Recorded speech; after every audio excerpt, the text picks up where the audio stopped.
Alright, ladies and gentlemen, welcome to another edition of Late Night Dominion, episode 22. Glad you can join us again tonight. Hope to see you again every week. Let's take it away, Beetle. Yeah, hey everybody, episode 22. Thanks for coming out. I know a couple of us are sick on the show and we're worried about internet for Nixus here, but as you can see, we have the normal people. We've got the muscle kid with the hat on, blank space.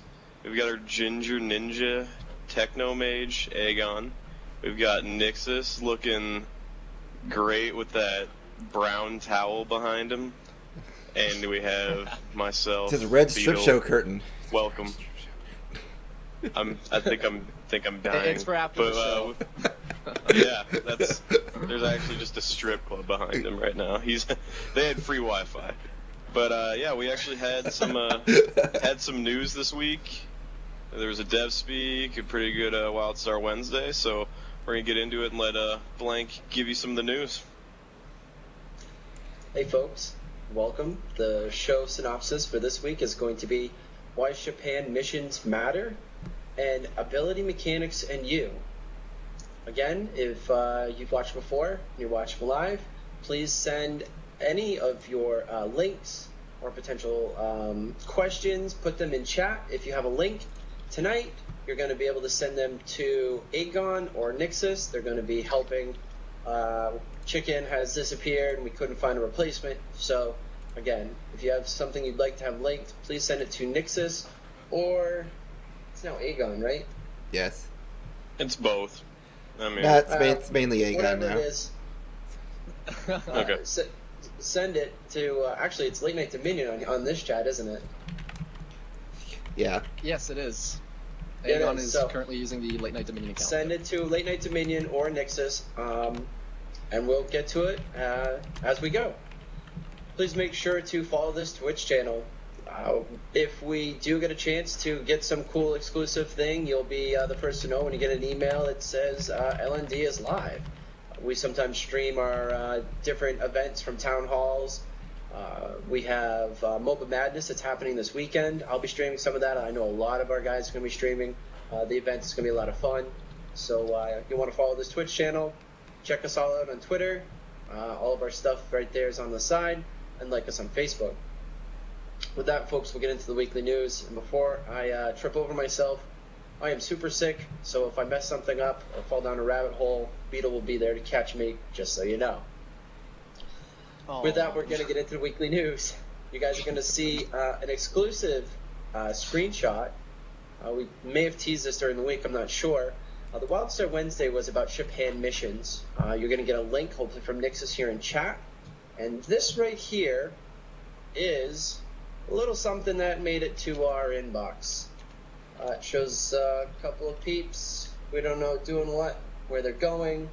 Nobody's seen this. But this is what was sent to us. Looks like a couple of peeps going on some sort of mission together. Yep, Lasers. Lots of lasers. You notice how they're all wearing the same gear, too. Space egg rolls and lasers. Yes, Gaz, I am super sick. I have pneumonia, so I've got pneumonia. Beetle got sent home sick, and as sick as we are, that's how sick Nixus's moose is that carries his internet. So Yeah. we're struggling on this one, guys. But we did get an exclusive screenshot, so we figured Yep. we should show that. We'll show it again when we talk about why Shiphand missions are really cool. So, as always, the good folks at Mission Nexus put together the disclaimer that it's always nice to see. They're always the ones I go to see, because I can't stop it second by second. They always put that up. So you're going to get an Imgur link here.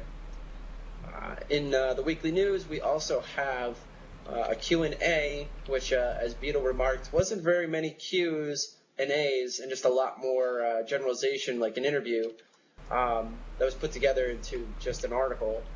It had lead combat designer Chris Lynch and class designer Hugh Shelton. So you're going to get those links. That's from Zam. And there was also one from warcry.com had a little bit of a different spin on things, so we wanted to make sure we got those to you folks.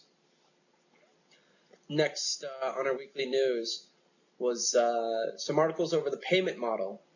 There's PCGamesSN.com, a little discussion about how subscription MMOs it could be possible as long as you're putting out content and that people enjoy, that love, and they make it worth your while. You're also going to get a little bit from Wildstar fans. Love you guys. I'm going to give you a little link from them. And then we're going to get a little bit of a negative here because, it's always good to balance out, your hype train with those that want to be very critical. There was an article from Massively about how the writer felt that there were some missed business opportunities with Wildstar deciding to go the way that they did for their business model. Not going to get too much into it, honestly, but what I will say is I really didn't agree with the article. But again, we'll let you guys draw your own conclusions, and if anybody wants to throw some questions or have some comments that is watching live, feel free to put them up here in the chat. And if you're watching on YouTube, feel free to post stuff in the comments. We're always watching there too. So, Bento would like to mention something. Go ahead, Bento. Yeah, the big thing with the missed opportunity, they said, was that the payment system wasn't revolutionary. I don't think they ever said it'd be revolutionary. They said, when it comes out, we feel most of you will like it. I think one of his quotes, I think I have it up here, 7 years ago, Wildstar's model would have been revolutionary. Now it just feels like another game launching with subscription in a market that's filled with free-to-play options, because that option works. But the free-to-play option works for a time, but those are losing such a large percentage of their monthly users that they just don't keep people there, as many people there. I'm sure there's plenty of people that play these free-to-play ones and play them a lot, but that was the big thing that stuck out to me, and I was just like, who said the payment model needed to be revolutionary? Maybe they wanted to try the old thing and, bring it back and see if subscription works out. Next. Yeah. It's this is exactly what I read in the article by PC Games. If you look at it, he makes a point of saying that you can have a game like Riot where you've got maybe 4 to 5% of your player base that's funding the rest of the free to play, the people that play the game for free, and then you have other games that are like City of Heroes, for example, which they use in this article, where you'll have 200,000 people playing the game, so it looks like a smaller game, a game that has no success, but they're all paying $15 a month. So it's just as profitable for a company to focus strictly on a small player base that's giving them that income on a regular basis, rather than having to rely on constantly putting out content that people are going to want to spend money on, because you also have to guarantee that, because you might have 20% of your free to play model player base that's spending money anyway. Like, you might have a couple of people spending a grand a month on skins and stuff like that, but if you're not constantly giving them that content, they're eventually going to stop, and you're going to have no one paying you, right? So it's really about balancing it out and making a decision. There's no perfect system, but in addition to that, no one said it was revolutionary. They even go and say, this is a familiar system that's been seen with EVE's Plex, right? And a lot of people aren't too familiar with it because the player base that uses those systems is a bit smaller, but it's still successful. If you look at EVE today, not a lot of people, if you ask your just regular everyday gamer schmuck if EVE is a successful game, one, they probably don't know about EVE. Two, they'll probably be like, well, I don't even know what payment system they use, and no, it's probably not a popular game, I've never heard of it, or I barely ever hear anything about it. But the people who play EVE are so passionate about the game, and it's been out for a decade, and they have no signs of slowing down. So go ahead. That's what I want to. That's the most important part. We're going to dip into this in just a second too. But if you have 1 million or 3 million people that love your game and continue to play it for a decade, is that not success? It's to me, it's not so much about being the biggest numbers, but how about the way that the people that play your game feel about what you're doing? that's not always the truest or altruistic view, but I'll take a game that's able to sustain, keep putting out good content for years over a game that I play for 3 months and then throw in the trash can. We're going to get into this in the next two. So, sorry, folks. Like I said, I'm dying a little bit tonight. Wildstar to show at New York ComicCon. You're going to get a story from Zam. And like I just said, the next two. 1 second. The article and the risk of a new IP and how Carbine has to prove itself. There's a quote in here that I really liked. Remember that WoW was a huge success at launch. They had 300,000 people in the game, but that grew to over 3 million in the Western market, 12 million people globally, because it was a good game, not because it was Warcraft. They made a solid game. That's Gaffney, of course. And I want to say that this is a big part about Carbine. They've learned from the past. They look at what works. They listen to the players. They listen to the fans, and they're making good decisions across the board of how to go forward from there. Nixus, did you have some thoughts on the matter? One quick thing that always makes me laugh about this particular comment, whenever people say, World of Warcraft was successful because they had 15, 20 years behind them of, building their lore, building their story, all that. Sure, they had successful games, but when I go back and I talk to the people I played WoW with, and I ask them why they first started playing WoW, I rarely get an answer saying, oh, because I loved the lore. They're just like, it looked like a sweet MMO and the PvP was fun, or the PvE was a good game. They didn't go play WoW because Thrall was the leader of the Horde or whatever's going on. I personally rarely get that answer. So anytime people say that, I get a nice little giggle out of it. Aegon? Yes, Blizzard did have that leg up of, yes, they had that built-in install base already because it was Warcraft. But after that initial install base got in the game, it was just the way that game was designed and how well it played that brought all those extra players into the game.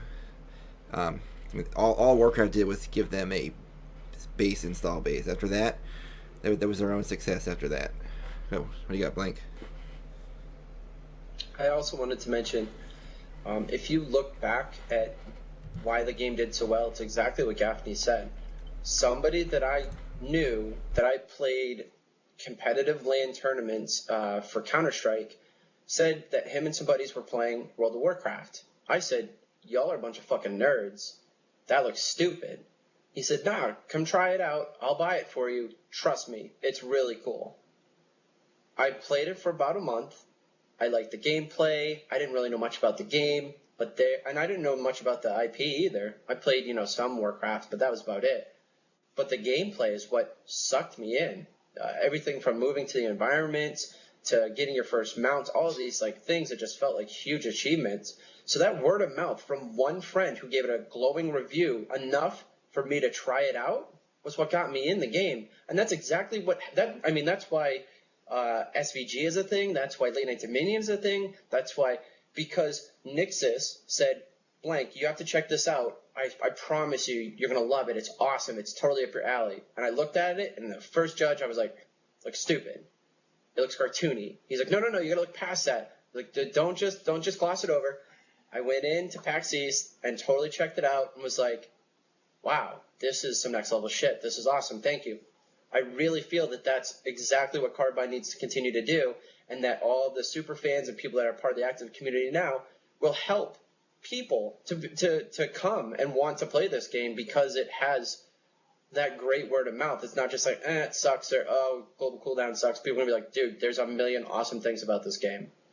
Vito, how about your thoughts, man? Yeah, a little bit more of the same. I'm kind of what Justice says there. I picked up WoW because I was a diehard Warcraft fan. I was a little bit of the office. I picked up Warhammer because I was a diehard Warhammer fan, and tabletop was my thing. When I was a little kid, I used to paint those things in the shops for money, like hustling and dealing. It's just like, to me, besides like role players, to me a game with lore like that, even with Wildstar, it's like, all right, this game mechanic is great. It's awesome. I'm playing Warhammer. Oh, and on like the cherry on top of the sundae, I am surrounded by lore that I enjoy. It's oh, when the game gets a little stale, I can actually read quests and be like, oh wow, actually, oh, this is some, chaos guy's freaking out. We gotta go take him out. He's been trying to resurrect all these demons all over the place. So it's like, for me, with Warcraft, Warhammer, Wildstar, the lore is kind of just that cherry on the top of the sundae. It's just like, yeah, there it is. It's just like, okay, I can deal with that. And to go along with that, you're going to get another article from PC Game. While success wasn't just an IP win, the quote from here is, a good MMO turns out maybe 5-10% of its users each month and then reclaims some of them, retention. And this means existing MMOs have seeded the market with 10 to 20 million people who've played MMOs before but aren't attached to one currently, and we want to tap that market. For us, that means having a really fun leveling game, fun combat, the basics, and then lead into deep systems so that people actually stay for a long time. That's the core of the MMO business. Nail the end game, the things you do at level cap, not the thing you can do in the first 10 hours. And that, again, was Gaffney. This is exactly, what I keep telling people. You have not just one part. Some games sell you on the IP, SOTOR. Other games sell you on a specific cool thing, open world PvP. The way that Carbine is going about this is deep lore, everything, and we're going to talk about it, the Shiphand missions. People who love RP are going to have stuff to do. Those who love hardcore PvP, they're going to have things to do. People who want to just mess around, play casually, pick flowers, and hang out and be neighbors in their houses will be able to. It's not just one or two systems that they've put all of this effort into to put into a game and then ship it out to make some dollar bills. Everything is nuanced and deep and rich and amazing. I know, God, I'm sounding kind of like a fanboy here, but that's seriously how I feel. It's not like, oh, we have housing, but you just put a house down and it sucks. It's a whole deep part of the game. It's not just something superficial that's there. Looks like that's all we have for comments on Carbine and how to succeed going forward, learning from the past.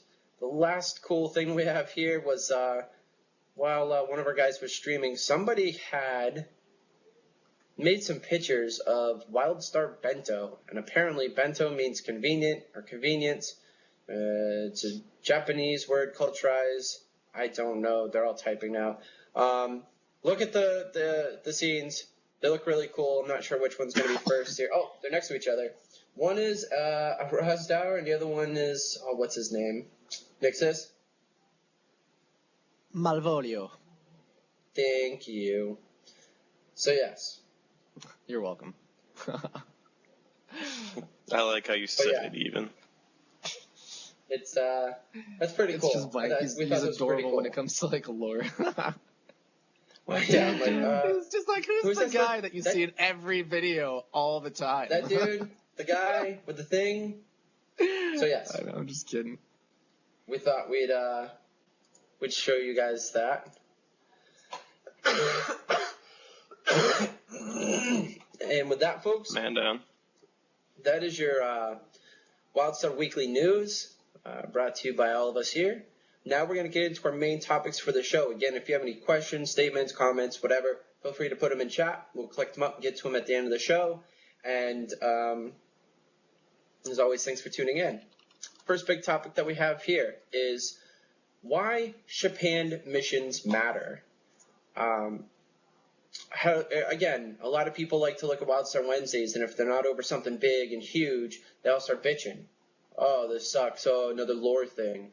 We've talked about that in the past, about why it's important for Wildstar to keep building their lore so people get excited about the game on more than just one level. So the first one that we have here is they increase the IP or the brand strength. These Shiphand missions are another level. And it may not, I don't see this being a whole big thing like on a whole arena or something like that, but it's a small little thing that you get to do that adds depth to the game. That's actually the second part. It adds more depth to the game. for those who are willing to take the time out to play them, and they have optional things that you can go and do. You can play these with groups of friends. So, are you tired of leveling? Maybe someone's ganking you and they won't leave you the hell alone. Maybe you're just bored with your friends, don't want to go to a dungeon. Why not try the Shiphand Mission? And the cool part about this is they are not time expensive. 15 minutes, 45 minutes is what they've said. And the assumption here is that 45 minutes means that you're going to do all the optional objectives. So these things are pretty cool. Beetle, do you have any cool insight on Shiphand missions and why they matter? Yeah, it kind of seems to me like if the rewards here with these are worth it kind of thing, heck, I don't have enough time for a dungeon or a raid tonight. Can I get, anybody who's not in the raid want to run certain Shiphand mission with me? Because then you're still at least, making good use of your time and stuff. I think that's one of my biggest things on it is it's just another way for me to be like, all right, I don't have enough time for this. I want to run a Shiphand. I want to run 2 Shiphands, and I can, get some token, get some helmet, at least make sense of my time if I'm busy that night. Nixus. So there are a couple things that I think are going to be great about Shiphands. First off, what we just said, they are not time expensive. 15 to 45 minutes might not actually be that much time, but I already foresee a lot of people skipping them. I know how people are. They'll run by them. They'll be like, oh, well, I have these quests. And they'll be like, I could take 30 minutes to do this, but I'd probably gain like 5% more XP, especially people like Blanker, we're talking about them. He's, I don't know, he might do them, but I feel like, people who really want to hit endgame as fast as possible, they'll be skipping that content. And what I would really think they're going to be good for, though, is immersion, which is the next comment here. These side missions add a layer of personality to your gameplay. You feel like you're a part of the game world and impacting at a different level. You always hit those moments in MMOs where you're leveling, and no matter how fun the story might be, and, you see it developing as you move through different zones, you always hit those moments where you have, like, the quest where it says, go kill 20 monkeys, or go kill, like, 15 gazelle, or whatever the quest is. Every game has that. And I don't know about y'all, but I personally do not enjoy those. So whenever I have like 4 or 5 of those in a row, what I see the Shiphand being good for is like maybe I'll do 2 of those boring quests, go do a Shiphand, get re-immersed into the universe, and like be part of a story that happens over a short period of time, go back into the world, do those 2 or 3 remaining boring quests, and then dive right back in. And I feel like it'll keep the immersion consistent throughout your leveling if you're not trying to rush yourself. If you are, well, then forget about immersion. You're just going to be doing whatever the numbers like require you to do, pretty much. But you've got all different kinds of players. For people like me who are going to be concerned about the story, because right now, I know I say this all the time, but I absolutely love the lore. So if any of you Carbine guys are there, keep it up. I love it. And that's not a rare. It's not a very common thing. I typically don't get this into lore. But yeah, I see Shiphands being a really, really good addition to the whole leveling experience. Aegon? Yeah, I mean, pretty or personally. Blank, I'm sorry. Aegon. No, actually, I'm next. Yeah, I think it's going to be a really fun idea. I mean, if you go back and look at the picture, I mean, these are going to be pretty fun side quests and some very interesting objectives. I mean, if you just look at the picture, I mean, we're going to have to try and find a way to get through security systems. We get to find out why everyone's wearing the same thing and carrying scrolls.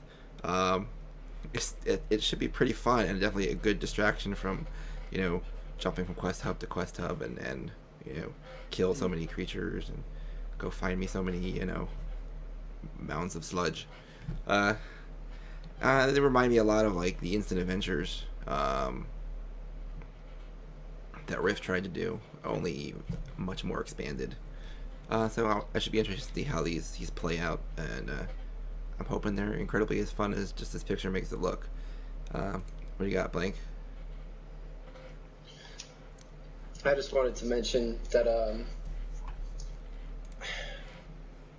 it's not time expensive. Do I see myself, of course that's always the question, is Blank, the hardcore gamer, going to go do these things? Depending on the reward to time ratio, it's, they're potentially worth it. And I don't see them making that a focus. It's not going to be like, oh my goodness, you're going to want to farm your Shiphands. Because I don't feel as a design that's what they're for. there for those moments when, you know, this is my question. This is what I want to know. Say I don't do any Shiphand missions. Can I go back and do them later? Because let's say I've done all my PvP. I did my raid. I did my arena teams. And then I'm just kind of hanging out, but I want to check out more about the story. Is that a thing? Like, am I going to be able to go back and help some dude out? Are they time restrictive? I don't know about that. Yes. Do they the scale? answer is yes. Well, just do they scale with level justice? What's that? That's the big thing. Will they you scale be with able level? to go I back. wonder if they scale. Okay. Well, if they scale to how many people they have in a group, more than likely. Yeah, so you can repeat them.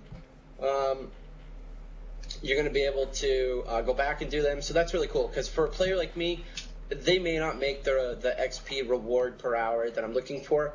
However, when it's 2 o'clock in the morning, I'm a little buzzed. I'm not doing battlegrounds or something else, and I just feel like checking the game out. That'll be something that I'll do, and that is the sort of stuff that draws you into a game, even more, because it's like, oh, this is really cool. Instead of going and doing something mind-numbing, like farming, which is what I used to do, I can see myself doing something like this just to check out more about the game because I'm intrigued. Mm-hmm. Nixus? Just one quick comment I want to make about Shiphands as well is, if I'm looking at it more of like a casual point of view, people like me who do have siblings that like to play MMOs, but who aren't necessarily good enough to, or don't necessarily have the time to dedicate to doing full instances during work, the school week, or even raids during the weekends. This is going to be a great way to actually do content where there's stories and have it be relatively easy, because from what I've been reading these articles, it looks like the Shiphands there's not going to be too much difficulty to them, and apparently they'll scale. So if you're doing you want to do it with 2 people, that'll be an option. And I'll be able to go back, for example, play with my sister, do a Shiphand for 45 minutes. We've gone through this whole, little storyline together. We didn't have to worry about raging over the fact that we couldn't kill the last boss in the dungeon or in the raid. And it's like, I feel like it's going to be really good for the casual player to have these kinds of things available. And on top of that, you'll have your adventures, which are going to be like, your single player things. And like, one of the articles I read earlier said, they're really doing everything for everyone. And I feel like they're really sticking to that. They're making sure that, they're building the game around 40-man raids and making sure that the hardcore player has what he needs. But on the side, like, the casual player is not going to, be left behind. There's going to be plenty for them to do as well. So I definitely consider this a great move on their part. Yeah. I'm totally lost, so whoever's talking next, just... Beetle. Yeah, Beetle, don't worry go. about it. With what Justice said with it scaling by the party, so I think what we'll see is we'll most likely see 2 to 3 Shiphands levels 1 through 20, 1 through 15. Then you'll see like a tiered system through 20 to 30. Maybe you'll get like another 6 Shiphand missions here, and they'll just be for a certain level at that point. But they'll scale with your party. The best part about it is, he says, with the way they do it, if you have a cool idea, put it in the game, make it a Shiphand. If they do tier it throughout the levels, we could even see, and this is really lore, but we could see like side story. We could see like blank typing. Sorry. And, no, you could see like, alright, it could be like Alien or something. It's like, level 10, we flew out to this ship, and we found something weird on it. Level 20, we went out to a similar ship that had like the same type of creature, and then level 30, we're going to their mothership or something. Like, you could have small stories within these Shiphand missions through the tiers, which is something that I'm sure that some of these creative Carbine people have thought of before me, but that's what I'm kind of looking forward to be like, isn't this like an Easter ode eggs. to the earlier Shiphand? Yeah, like, isn't this the dude that we killed, or like he's back to life now, like that kind of thing. That would be pretty cool. That's what I'm excited for. Yeah. And then Man. you're just the like, last- whoa. Yeah, go ahead. Yeah. The last part that we have here is, it's an important part to mention because there aren't a lot of games that I feel that do this well. These side missions add a layer of personality to your gameplay. It's the biggest thing that I kept talking about. you will feel like a part of the game world and that you're impacting it on a different level. Now, from the description they've given us on the Wildstar Wednesday, you're going to feel like you're in a movie. So that, to me, is just awesome. You know, you're the star. You're helping direct things in the game. This is different than questing. Questing, I always feel separated from. Like, I don't really care, you know, how many dudes I need to save. You know, as soon as I got them, I'm done. You know, or I picked up all the piles of poop from your field. Give me the gold. I'm done. But with this, you're not just one person in line to clean up poop in the big field. You're actually interactive. It's very immersive. And it's not the same because, you know, one of my friends said, well, what about endgame raiding? The whole point is to go in with your group of friends and as, you know, a faction, as a whatever, to put down this big bad evil person or help time and, you know, all this whatever. But this is the reason it's so immersive to me is because it's very personal. It's only 1, 2, 3, 4, 5 people changing the course of something in the game that's very specific to you. Yes, everyone else is playing it, but to me, it just feels different. I really feel this is really cool, and it goes against the hardcore gamer, you know, feeling of I just fly through all the content because this is something that's specifically made to go through and enjoy and check out, which I'm actually looking forward to do, which, again, fights against my natural nature. Aegon? I think it's this. You skipped it. What? He didn't skip me. We're good. What the fuck? All right. I'm saying, yeah, on the personality side, you know, going back to what, you know, we said earlier, what Bento was commenting on earlier, you know, if this leads into like an expanding storyline through all the Shiphand missions and, you know, delving us into more knowledge of the game and, you know, just feeling more alive in that world, and it being kind of cinematic, you know, I mean, if it's anything like putting you into a storyline like the SWOTR instances did, you know, I actually like that about the SWOTR, you know, story parts of the dungeon. We'll have to see how that turns out. Anyone else have a comment on that? Yeah. People were saying that, you know, you could do Shiphands with my daughter, and that will totally be a thing. That'll definitely be something where we'll go kill the monsters or the bad people, and she'll jumpy jump, and that'll end up on YouTube because that's something that I can do and enjoy. Right now, she's still too young to do Battlegrounds. Like, I try to play League, and then she just gets bored. She's like, no, it's my turn, and smashes, makes me, you know, flash when I want to. But, you know, maybe after she's, you know, 3, she has her birthday in December, maybe, you know, we'll get her into some Battlegrounds and some raiding, you know, we'll see. But that's what we had for the topic of why Shiphand missions matter. At this time, we're going to hop into ability mechanics and you. A little overview of what they are, what Wildstar has, and you know, a couple of thoughts and talk about it a little bit. Hopefully you guys throw some questions and comments in chat. So, ability mechanics and you. What do you really need to know? Carbine is looking to make player engagement a core part of the design. You're not going to feel disconnected from the things that you do. There have been games where you hit your button and the impact, you know, cinematic or of hitting looks cool, but you're not really connected with what you're doing. You know, you're spamming a macro or you're doing something that's just robotic. It doesn't feel engaging.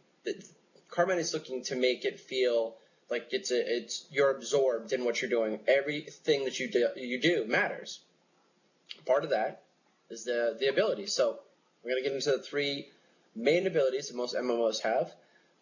Those are going to be your instant cast. Hit one button, things go flying. That's simple. For example, a lot of those might be you're casting a fireball and you get a proc and you're able to cast another one instantly if you hit the button. Bam, instant cast. Cast time. This is what most of us are used to. Hit button 1, wait 2 seconds, it goes off. Stack haste, it goes off faster. And last, we have channeled. Channeled is you aim at something and hit the button, and it counts backwards. So 3 seconds, 2 seconds, however long. Sometimes it's tethered, sometimes it's long, it doesn't matter, to an area. Channeled. New for Wildstar. what's been described as rapid tap. The developers have been calling it multi-tap. The function works like this. You activate an ability, and it opens up a small window to reactivate the ability again, possibly multiple times. We have charge and release. You charge up a skill for as long as you hold down the skill key to some sort of maximum threshold, and release. Greater damage and impact for more time held. A couple of side notes here. This is the most common on the Spellslinger and the Esper, and it works as long as you hold the button or it hits a hard cap. So I do believe one of this would be the Whirlwind that we've seen from Warriors. Max duration, you're able to Whirlwind as long as you hold the button down and you have resources, but once you have no more resources and or you let go, it's done. Next thing that we wanted to add to the old special sauce here is ability charges. These are single ability multiple times before it goes on cooldown. There is no time limit, so you can either space them out within a time window or blast them all at an easy target. So the ability has 2 charges. You can spam it twice and be done and sit on a cooldown, or you use one and you wait and you use another one. These are used from everything from burst damage spells, heals, and crowd control. We're going to go to Beetle for our first comment about what we've gone over so far. Beetle?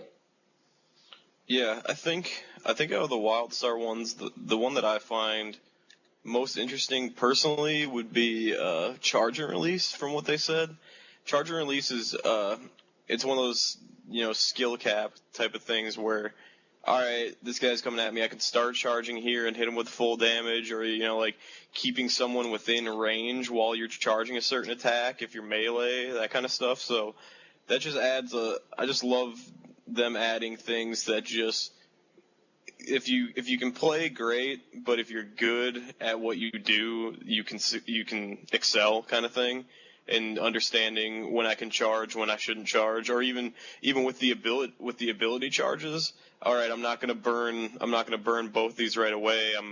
I might save to burn both. I might burn one and then wait for my cooldown. Or heck, if I have one charge and we're not in a fight, or we're moving to like an objective or something, do I just burn it to put it on cooldown to get the second charge back? That kind of thing. So that's just how I just like that it's catering towards like, all right, you can play it, good, you'll understand it. If you think about these things and play well, you'll excel. That's my whole thing. Blank. I was just going to mention this next part, so we can just wrap all these together. With ability mechanics, double jump, sprint, dodge, telegraph, cooldown timers, this creates a very high skill ceiling to the game. With all of these things put together, what do we expect to see from Wildstar from different player perspectives? Most players who are not used to an action MMO are going to need the leveling process to learn how to maximize gameplay. And we'll get to that next question. But what I wanted to say is charge and release. I feel there's going to be some kind of cool nuances there where are there going to be some things that you may have to stand and charge and release, but as an action MMO, everything we've seen is people running around. So is it the potential to get out of other people's telegraph, be able to keep your charge going and smack somebody else and do more damage or, healing, whatever, but higher impact? It's going to be interesting. I'm not sure if we have or seen any where you charge and release where you're not actually able to move, but that would make it very interesting because, again, that raises the skill ceiling. If you sit here and you charge this up and you have to sit still, you're able to do it for an entire 2 seconds. You're able to get off like some sort of maximum heal. Anyways, more thoughts on what we're talking about today. Aegon. The big thing for me I like is, in most games where you usually have like a channeled or a charge ability, you're stuck in one place. I like how Wildstar's taking it and making it very mobile, where we can still move around and dodge and still stay out of the way when we charge and channel our spells, which makes it how we use them much more tactical than just standing in one place, hoping not to get hit too much, and get your spell off in time. What do you got, Nixus? I guess is that it, Aegon? Yeah, what do you got, Nixus? Okay. I've been trying to kind of reflect on the fact that, all these abilities are really cool. It opens up some really good opportunities for, making the combat more dynamic. Having this charge and release means that you won't necessarily have to regret starting a cast timer and then having to stop mid-cast because you need to move out of a telegraph. You'll still be rewarded for making the decision to use that skill. May only for half the damage, but you'll still get something out of it, right? So there's all that.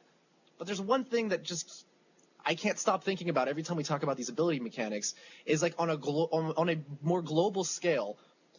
One of the things that and it's funny because it's unrelated to combat. It has to do with the world economy.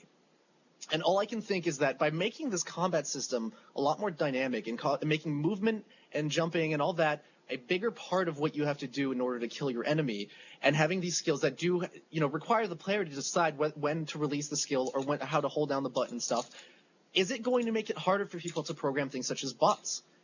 Will that mean that, it'll be harder for them to set it up so that people won't be able to farm as well? And for those bots, it'll make it harder for those bots to farm. And meaning, in the long run, the economy is not going to be as heavily impacted by gold farmers and that kind of stuff. That's what I'm sitting here looking at. I'm just by making these skills so much more, I guess you can't say they're completely revolutionary, but they're innovative. There's some innovation to it. And will that counter just having those basic bots that sit there and auto attack in a straight line, then back up 2 steps and auto attack again, and that's how those programs work. I think it's going to be a little bit more of a hurdle for those things to be programmed, and I'm happy because one thing that I can tell you right now is when I played WoW, one thing that was the worst for me is if I was in Duskwood and I saw that darn little dwarf hunter that would run in the same circle killing wolves, and I would sit there, open a ticket, and complain, and I'd be like, can a GM look at this? This is not a player. And I'd whisper him, I'd be like, hello. All those nightmares just kind of come back to me. And I really hope this combat system, yes, the combat system's great. I can't wait. I think for PvP and arenas, it's gonna make it a lot of fun. It was funny because I was streaming the other night and we were talking, I think it was Alice and I think Druids was there as well. And we were talking about the fact that, for a player, when you're going to be sitting there rep grinding, I was playing WoW at the time. I was just all I have to do is send my pet in, and then I can just kind of stand there, shoot a couple times, kill, and that's my rep grinding. I can do it mindlessly, and if I want to watch an episode of Breaking Bad on my monitor next to me, I can do that because it's effortless. But now, because of the way the combat system is going to work, it's going to require my attention the entire time. So if I want to be rewarded, I'm going to have to play the game. Playing the game and being rewarded for that? What? I don't know. I'm getting a little off track there. I'm sorry. It's just you talk about mechanics and it affects so many different things. But what Beetle? What do you have to say on that? That was just gonna be my comment on bots. I'm so glad we're gonna be on a PvP server because I couldn't stand it in farming up karma in Guild Wars 2 in ore. And just watching getting to a certain area and just watching the rangers pop in at level 80 that are all wearing the first armor, and I'm just hey, wait, you're not all that stupid. Oh god, they're all bots. And even the culling was taking a place in single player, the world v world culling. I was just oh, here they all are, and half our guild would sit there and be alright, just keep clicking them and right-clicking and reporting, and we'd sit there and just watch them disappear eventually. It's just God. What was hilarious just watching him walk around in a train, just across the entire map. Oh yeah. I could never even get a hit on just to get anything. That was so rough. But yeah, glad PvP server, and I hope for the PvE servers that, with the telegraph system, I hope nobody can... there's definitely programmers smart enough to program bots to dodge telegraphs themselves based on certain enemies that they're fighting, the bot's been fighting. So it's definitely possible, but I just hope the telegraph system will kill bots easier too. But blank. I always make a lot of pleas to the dev team, and some of them, 50% come up during L&D. I'd love to see some sort of customer service verification that I reported some D-bag who's botting or doing something, and I'd love to have an achievement or like community service gold star or some shit like that, because I dislike bots so much, it's ridiculous. And I mean, we all have those stories of sitting there watching people, whether it was like fishing or, or whatever. And I would love just to be like, hey, you know what, dude? We got that MFer. We got him. So here, here's a gold star achievement, clean up the community or something. If you guys could make that a thing, that would be really cool, because there's something rewarding about being like, dude, check this out. Like, I helped ban some D-bag who was botting over, in Ograk or something. So I know it's a silly plea, but I think it sounds kind of cool. Whatever.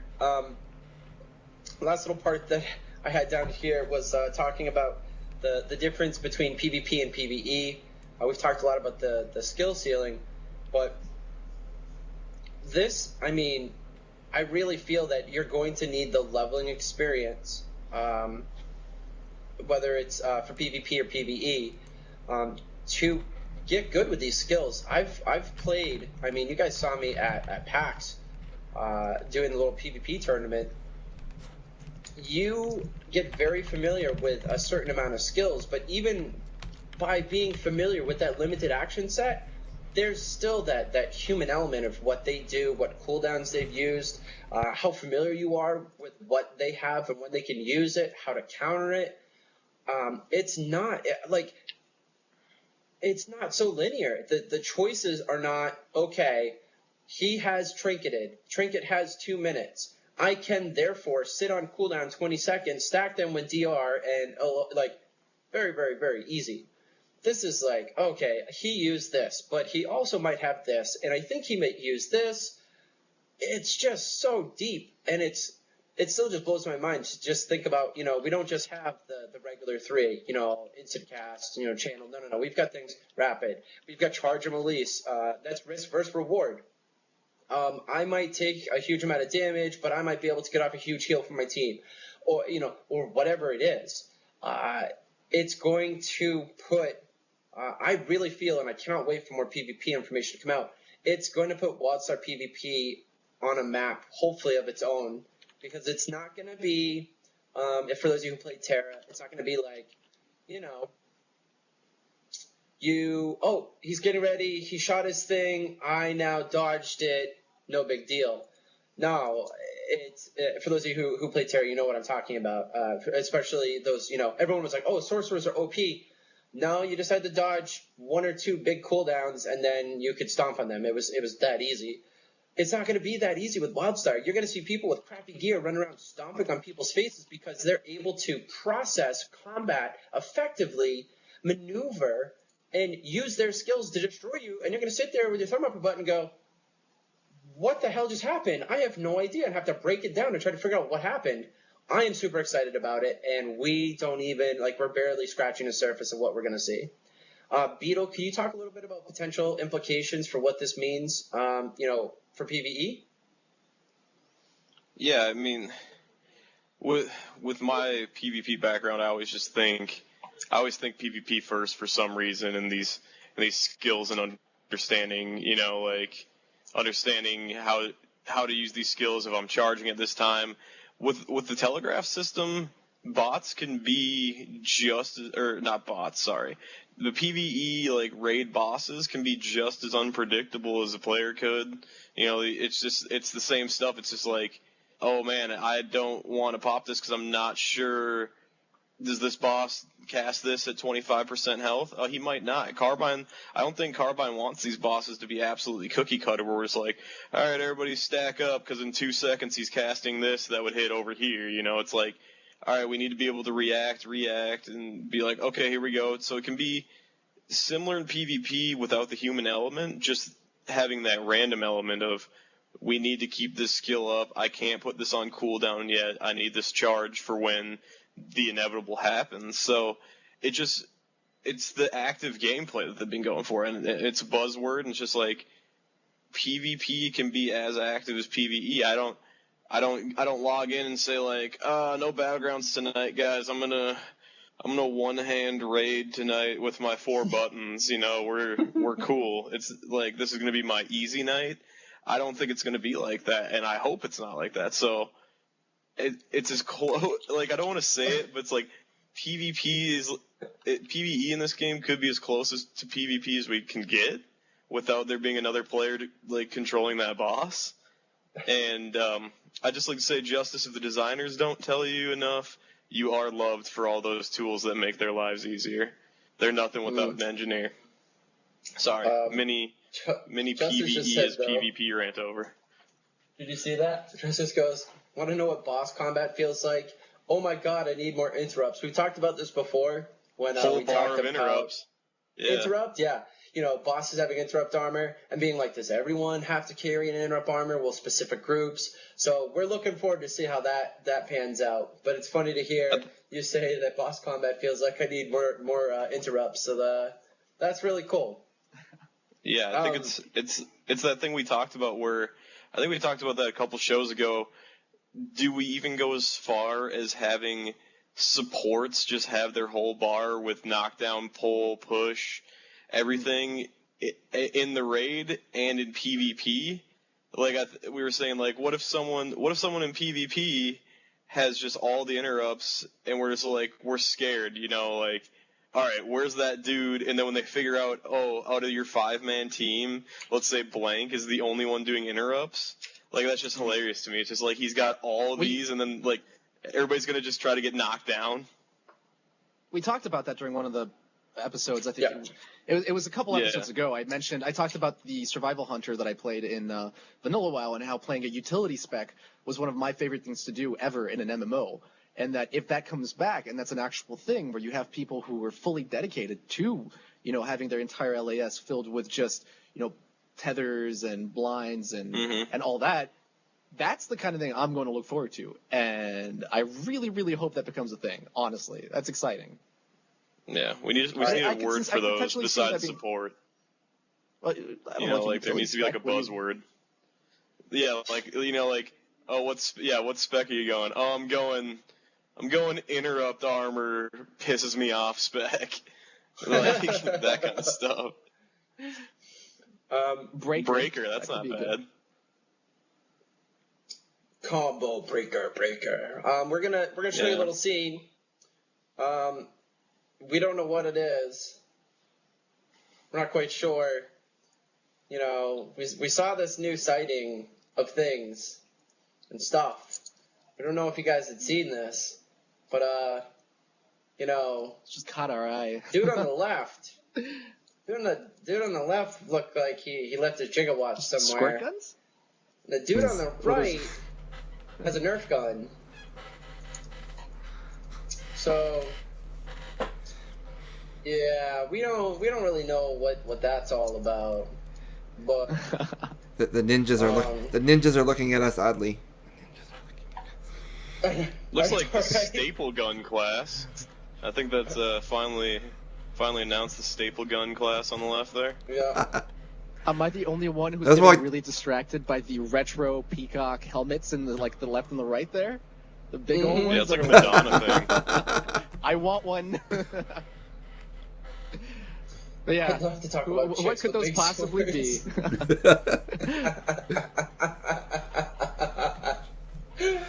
Oh man, so yeah, everyone was asking about it. You know how we feel about stuff like this, so you know, we had to put it in.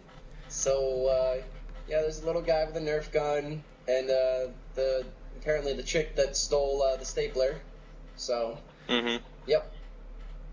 Just like Blank's mohawk hat. Oh my god, dude, it matches my mohawk hat. Hold on, I'll be right back. Oh god. Just wear it sideways. If Justice can't talk about the chicks and big swords, know what they remind me of? Has anybody seen? I'm sure some people have. You guys seen Hellboy 2?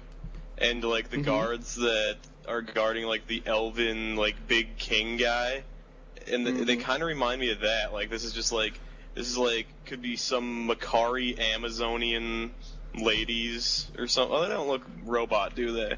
But they remind me of like the Hellboy 2 little part in the beginning where they got the dudes with the huge swords guarding that throne. Pretty cool. Whatever it is, it's awesome. Kenny made the chicks. Yay!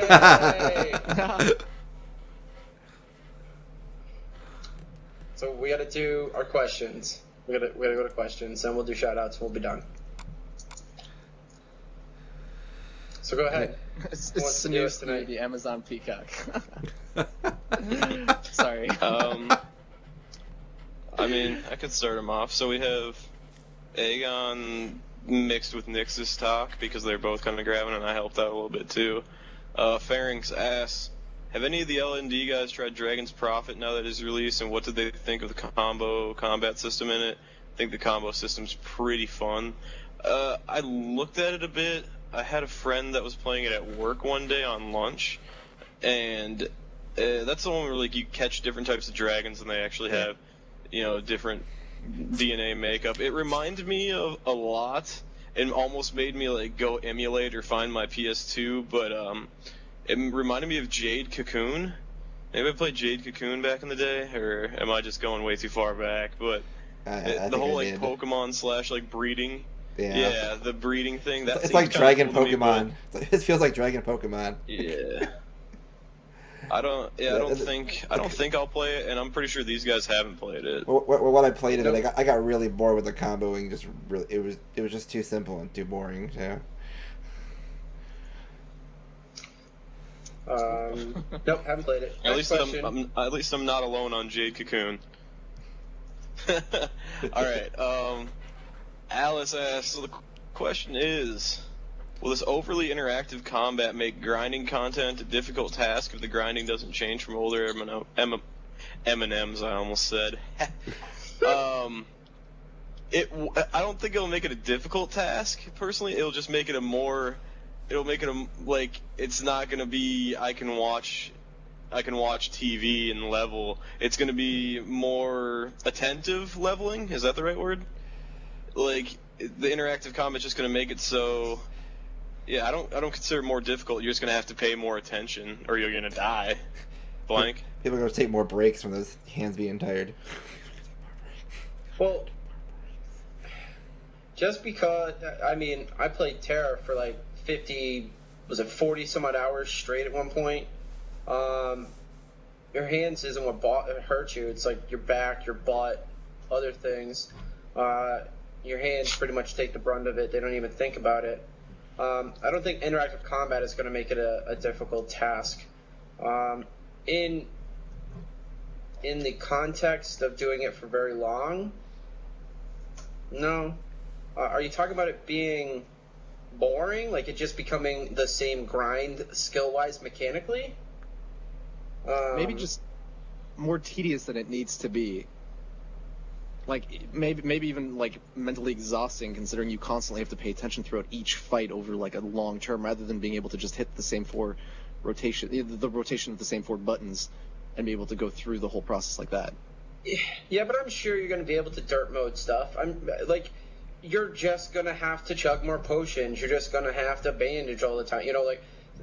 I'm sure you're going to be able to just hit a couple buttons, be able to just dirt mode through stuff. But for those who are looking to, again, excel at the leveling process or PvP or PvE or whatever, they're going to have to learn how to maximize their effectiveness with these skills.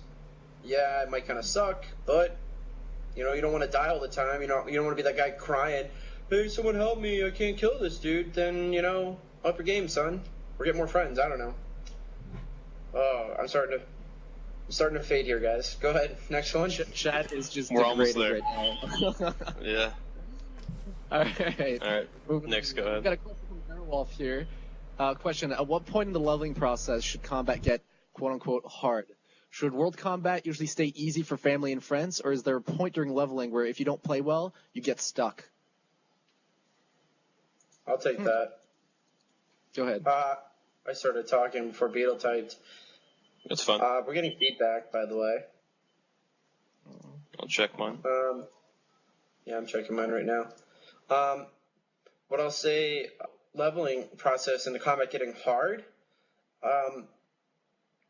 just the way that this game is built, it's difficult. Like a lot of you guys know, I was at PAX, and a lot of people that were not used to an action MMO or had never even seen the game needed help. You had to go over and explain, this is how you move, this is how you do stuff.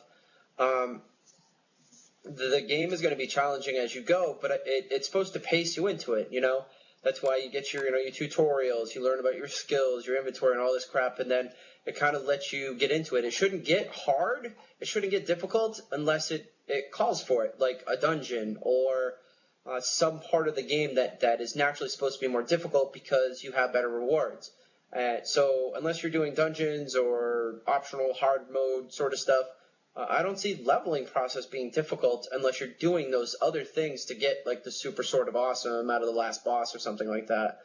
You're going to be able to, as I said, derp mode, just kind of through stuff and be able to level, relatively, easily just by putting time in. I don't see somebody getting disappointed and just being like, this is too hard, and leaving.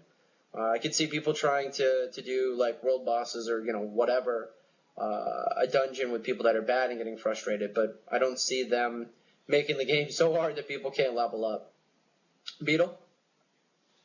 Yeah, this is the one thing that I really took from Terra that I enjoyed and other games have done in the past is if you stay in a huge MMO, if you stay on your quest path and you stay, going over here, going over there, it's not too difficult, but there's certain pockets of zones that have those difficult enemies, and so you're able to, if you need to, and you're looking to level a little bit faster, or you don't have any quests in that area, you can go to that little nook and cranny and find those guys that are just 2-3 levels higher, and they do a couple different things. They might not be part of a quest, but that could be, oh, hey, I've got 6-7 people on. Let's go ahead and group up and clear this area just to see if we can get some loot from them, get a little extra XP. That's what I enjoy, is having, because you have these huge zones and you could just pocket certain mobs that are a little bit tougher that don't really have to do with stuff. That's like, oh, you remember that mob that just like 2-shot me the other night? Let's go see if we can grab a couple people and go kill a couple of those and get some XP. That's what I like to see. Aegon? Talking in terms of like your quest run, it should never be so hard that you're required to go out and find a group, because it's so hard that it's mandatory that you need people for it. But it should definitely be challenging enough that you should know your skills and your rotation by that point of your play to be able to deal with the mobs that you're dealing with at that level. Dungeons and stuff, of course, should always require be hard or harder. And require, other people. But on your standard quest walk, it should never be a grinding halt that requires you to build a group to get by it. Alright, Aegon, you want to take the next question? Next one from Edith's. What do you guys think about them showing the last 2 classes in the DevSpeak? They showed the last 2 classes in the They DevSpeak? did? That's news to me. That's news to me. Huh? No. I didn't hear that. Saki? This is not confirmed. This is not a thing. All I saw were saw a 2 Nerf gun. Did you guys see the NPCs. Nerf I gun? saw a guy carrying a staple Yeah. gun and like some guy with a big water hose, That's What awesome. does that mean? That's what that is. That's Firefighter Tristana. That's what that was. Plead the fifth. Here's Tristana. 3, Yeah. 4, 5, fifth. No spell show, anybody? All right. I'm just looking for ninjas. Yeah. Yeah. One just tapped me. I distracted With a shuriken. him with Saki. All right. Okay. Moving on here. We did not dodge that question. Kitch asks, L&D, do you think that with casters being able to run and gun at range, do you think this will exacerbate the range DPS bias? Blank, I'll let you take it first. Nope. I gotta find the video from the combat tournament we did at PAX, but you can see me running around on a warrior, stomping on people at range. over and over. There are gap closers. There are ways to maneuver around. You get used to setting up your LAS with, you know, whoever you're going to face with specific things. So, yeah, cool, you're at range. I can jump on you, and you can jump away, and then we can kind of run around each other, and I can use my sprint, and you cannot use it. It becomes a whole big deal. But it's not – it doesn't feel, like I said, like Terra, where if you aren't able to dodge when that big nasty – it sounds like a crazy pop happens from an archer, or the sorcerer starts lining up his stuff, you're shit out of luck, kiss your ass goodbye. It's not like that at all. It feels very, very balanced, where it comes down to, okay, I just saw him try to stun somebody else, or I just saw him do X. I can now use this 15 seconds of time to use my gap closer to stomp on you, whatever. So, no, it's not that bad. Nixus?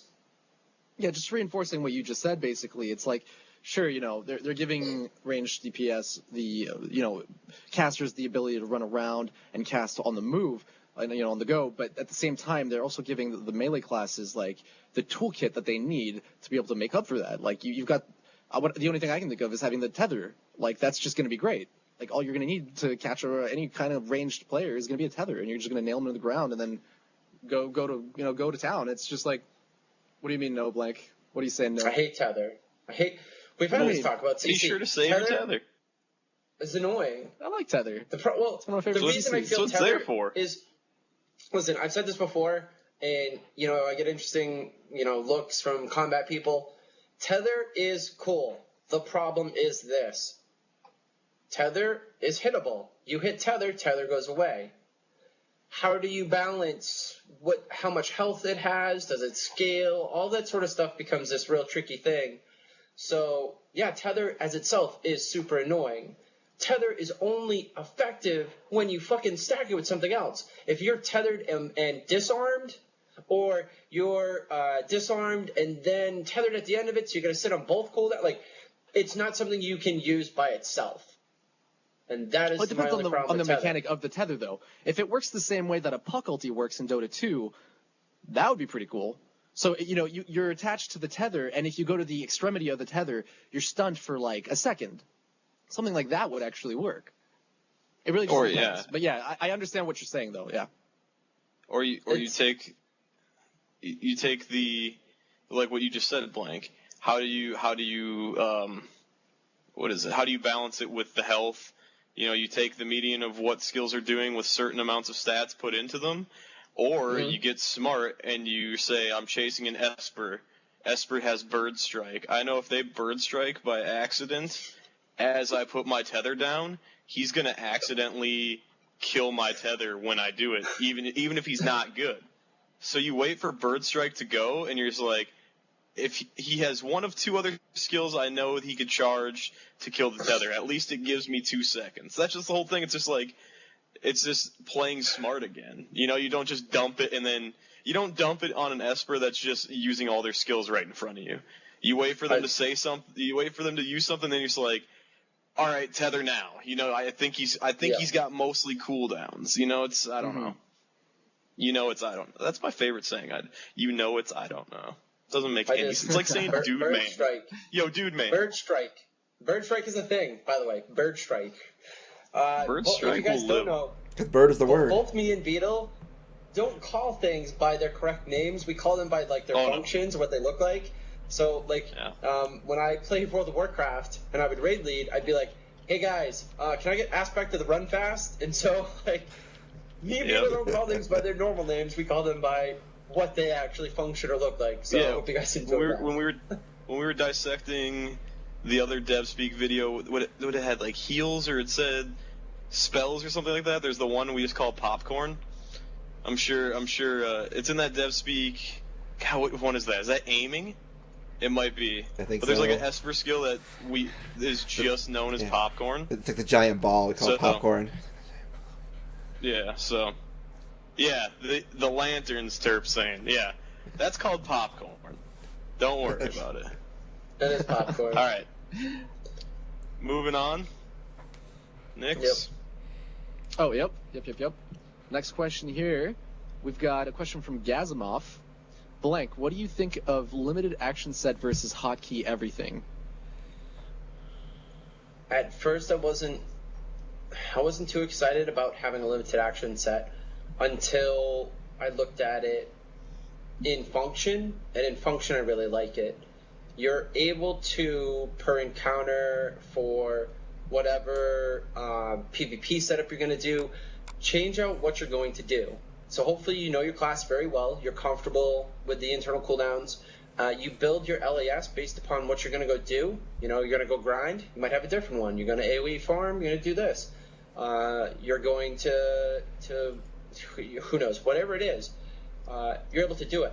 Hotkey everything really reminds me of playing World of Warcraft, because that's where I have a lot of my background in, and everything was used up. I mean, and everything, if you were like me, I always had them be symbolistic. So if Q was blind, shift Q was blind focus.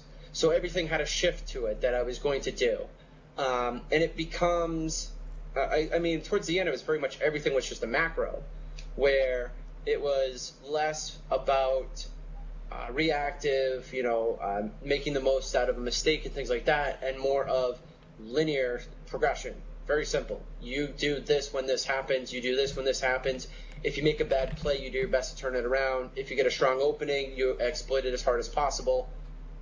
Now it's going to be more of exploiting the weaknesses of the enemies that you play against, and also making yourself as strong as possible in your openers and the combat that you do. I like the LAS because you build it for how you're going to go, and you're able to change it out if it doesn't work and try again, instead of just having the same static stuff, for everything. Oh, I'm going to do PvE, I'm going to have this set up, and then I'm going to do PvP, I'm going to have this set up. No, you get to change it based upon all sorts of the different types of gameplay you can do. Beetle? Yeah, I like it because, and I've touched on it before, because I liked the Guild Wars 1 way of how it brought in so many builds, and like it was said in chat, I think it was Alice, it brings in build setups, and it brings a sense of accountability, because if you're in a raid or you're in PvP and something happens to you and you don't have the skill to counteract that, like, oh shoot, I don't have my CC breaker, my build didn't have one of these, it's your own fault. And that's what's awesome to me. It's just like, oh, hang on, this is this raid boss, before we go in, I need to grab a different build that I made for this, because I understand he does this, I understand he does this. So it's just, it's the meta, like people are saying in chat. I just think it's awesome, and I loved it in Guild Wars 1 big time. Aegon? I actually love it. I mean, it's like Farnick said, it's definitely going to turn up to be a very large meta in the game. The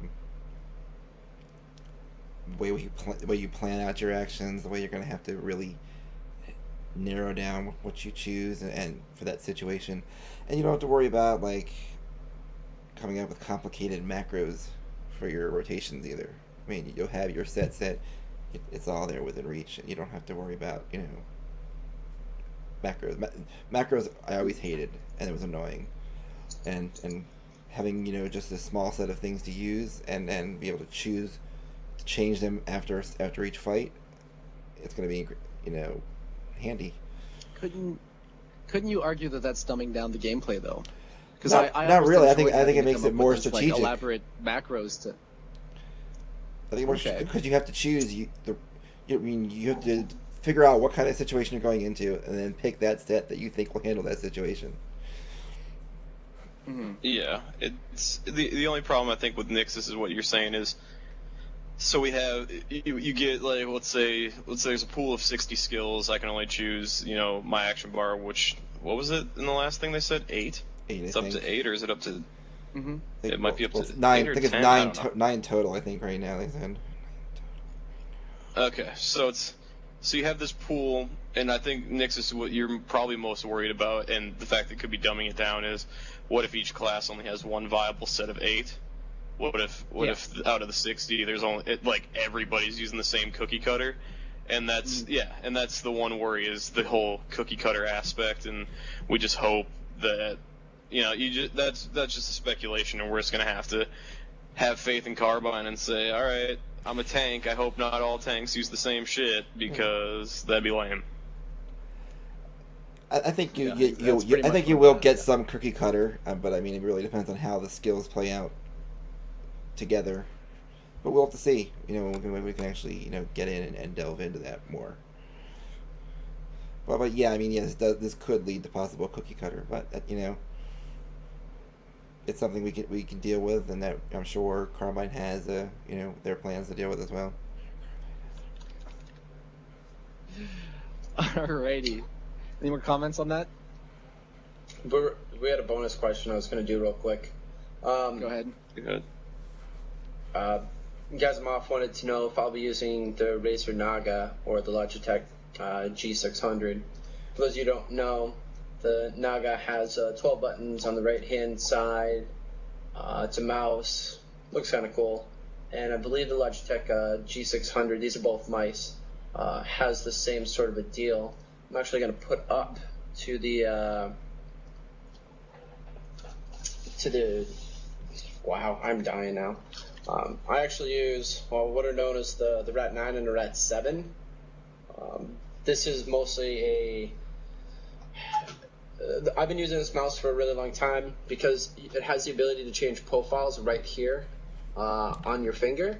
So not only within a gaming profile for just a game, I can switch from one set of different keybinds to others, right there instantly on the fly, and it's not as far and as broad on my hand, so makes it a little easier. That's just what I've always used. It's really up to personal preference and what you enjoy. Some people really love those mice. To me, I'm used to putting most of my keybinds on the keyboard, so that's 1 through 5 or 6. Q and E are normally, your big stuns, CCs. A, W, and D are for moving. S, Z, X, C, V, B, F, G, R, T, all those get keybound and then have shift. And then for big important things that I have to move my hand away, those are with the F1 through F4s. But that's just the way that I've always played. Some people do play mouse heavy. I am, just because of how long I've been MMO gaming, I use a very heavy keyboard macro setup. So how about you guys? How about you, Beetle? Yeah, I'm pretty sure it's the 2012 Naga. I bought it like 2 days before the 2013 came out because apparently I don't read the internet.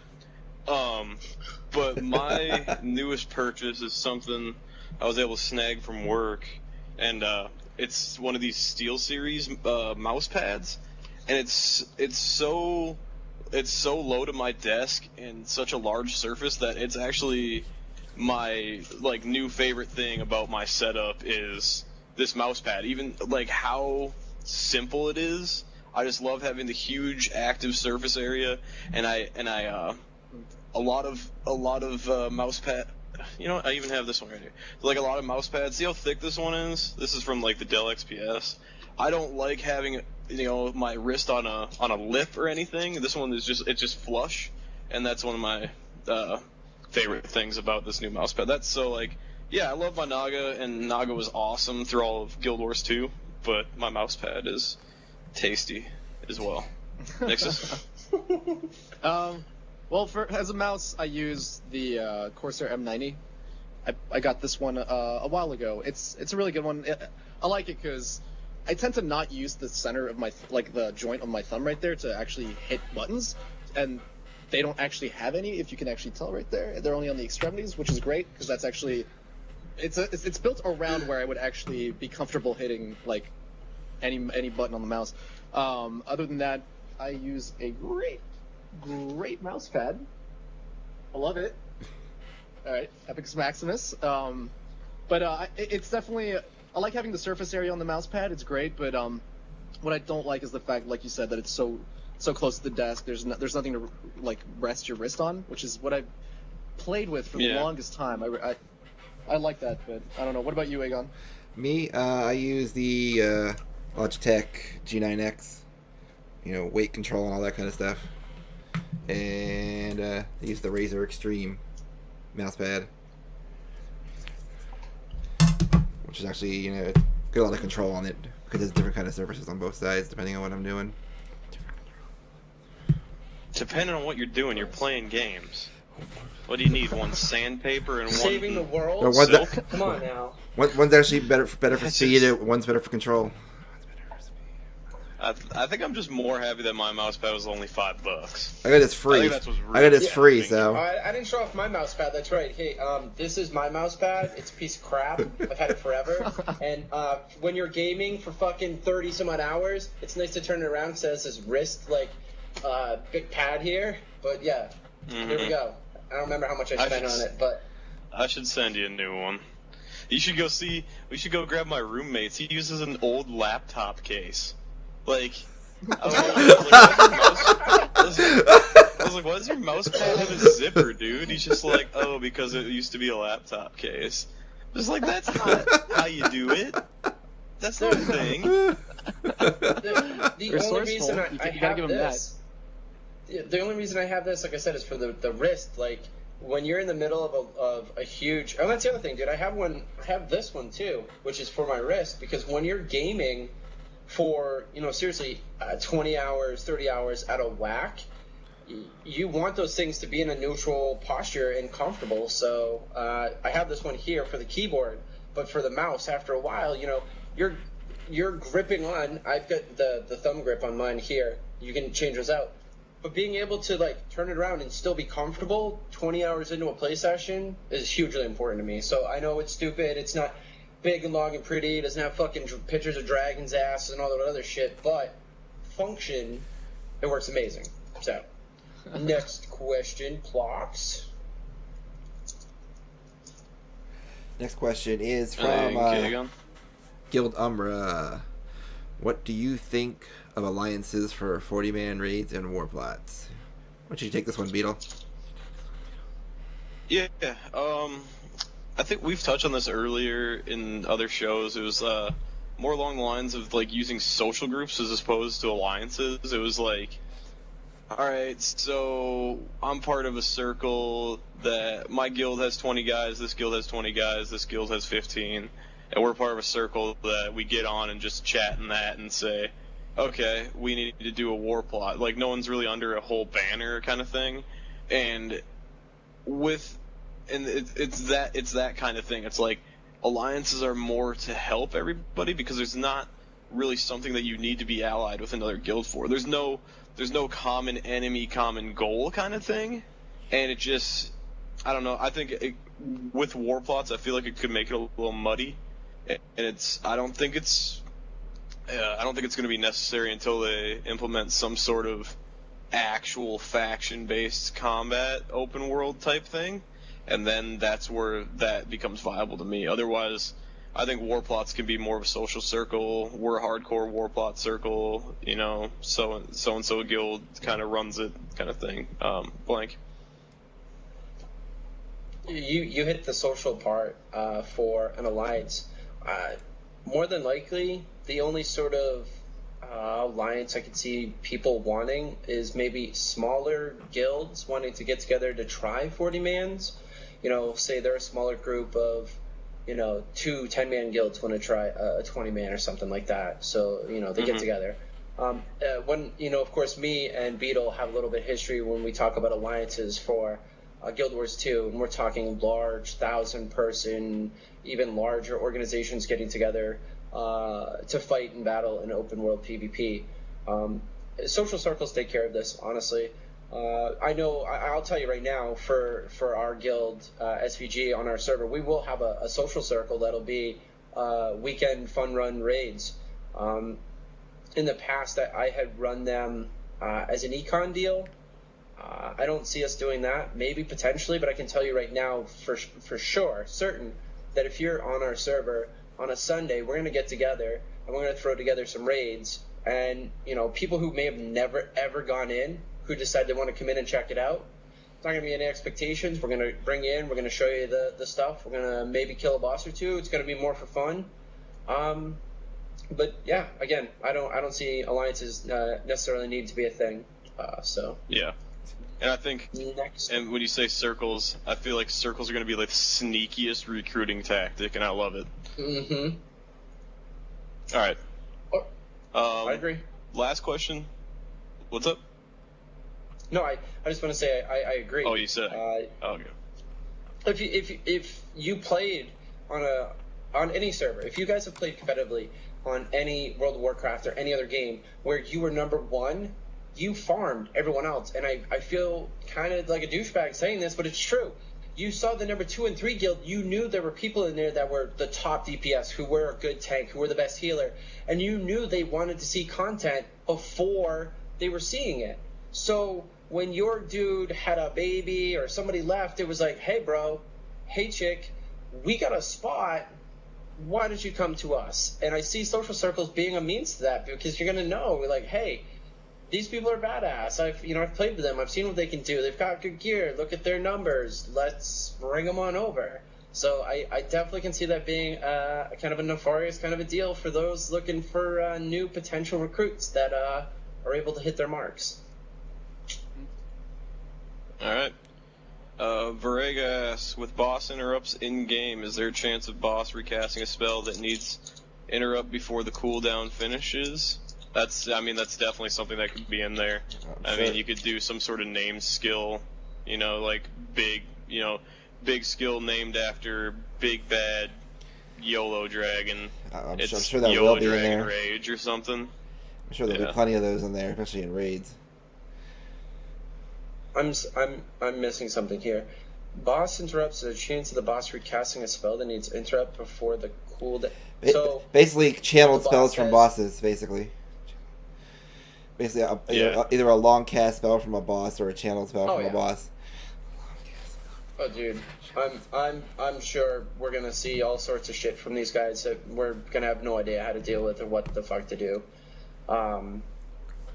That's probably the least of our worries. I've had jokes with the developers. I'm like, tell me more, and they're like, just be ready to rip your hair out. And I'm like, awesome. I'll make sure to shave my hair before I fucking go do raids then. Mm-hmm. Cool. Thanks for letting me know. All right, folks. That. Oh no, go ahead. Never mind. I was just gonna say the whole fun nights where we're doing a new raid and everybody wants to do drink or shot for a wipe when you're trying to learn a raid. Yeah, I just feel like I'm just gonna get so hammered. Yeah. We'll end up doing the opposite of that. It'll be like, okay, you, once we know the place, if you make a mistake, then you take a shot. Because I feel like these fights are going to be so dynamic and difficult that it's going to be like, oh yeah, we did this last week, it's different this week, and we just messed this up, and you'd be so drunk by the friggin' 10th pull. You wouldn't, oh, boss time. So, anyways. Those are our questions for the evening. We have a couple of shout-outs we're going to do here. We'll wrap up the show. I want to let everybody know that we started on time tonight, so y'all can kiss our lily-white butts for once. Shout-outs. This week was the first week of MOBA Madness. A couple of teams played Dota 2 against each other. The winner of the MOBA Madness, first ever MOBA Madness, put together by SVG, was Bromance Esports coming in first place. And if you don't know, they really are BR Esports. They are from Brazil. Second place was SFG, followed by SSSCJ. So congratulations. I hope you guys had fun playing Dota and receiving all of your prizes. And if you guys don't know, there is a league tournament happening this weekend. You folks will be able to check that out on the Late Night Dominion stream, on my stream. It's going to be a lot of fun. There's a lot of cool prizes, and I even threw in a couple of pins to the team that wins. So, Bento. Yeah, the Dota one was a lot of fun, and I don't know if any of our Dota team is in the channel. I hope not, but it was actually awesome to see them get their asses kicked a couple matches, because you're so used to playing with the same people, and there was a couple matches that they just got worked over by these people. It was hilarious. So that was fun to me, getting to see our guys lose. So Yeah. I'm terrible for saying that, but It was a good time. And this weekend, I'm only unable to cast on Saturday night, but we'll have other people picking up and casting. Again, we have a team page you guys can check out. And most of you guys watch our streams anyways, so you'll know when we go live. You'll see it on Twitter, and you'll be able to watch some league tournament and some really crappy shell casting. It'll amateur shell casting, so it'll be a good time. I'm gonna get a link here for Settler in Exile. There's a contest for Wildstar PAX pins. We love good old Onrez. He's a good guy, so we wanted to send that out to you. And 2 more shout outs real quick. Shrivista from Grievance Gaming. They're doing some sort of fan appreciation thing over on Facebook. So we're going to throw that post at you so you guys can go check that out. They're good people. And one of our buddies who runs Wildstar Core is also having a forum contest with swag as a prize. That's why I'm keeping all my pack swag till all you fuckers give all your shit away. So we're going to throw that in chat too. It's going to be, I guess, a Wildstar t-shirt giveaway. Once all you guys are done giving away all your shit, I'll start letting some things out here. I guess so far I've given away a t-shirt and a pin that I had to send all the way to the United Kingdom.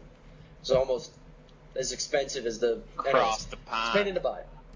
Yeah, but check those out. These are all good peeps. We had a lot of fun.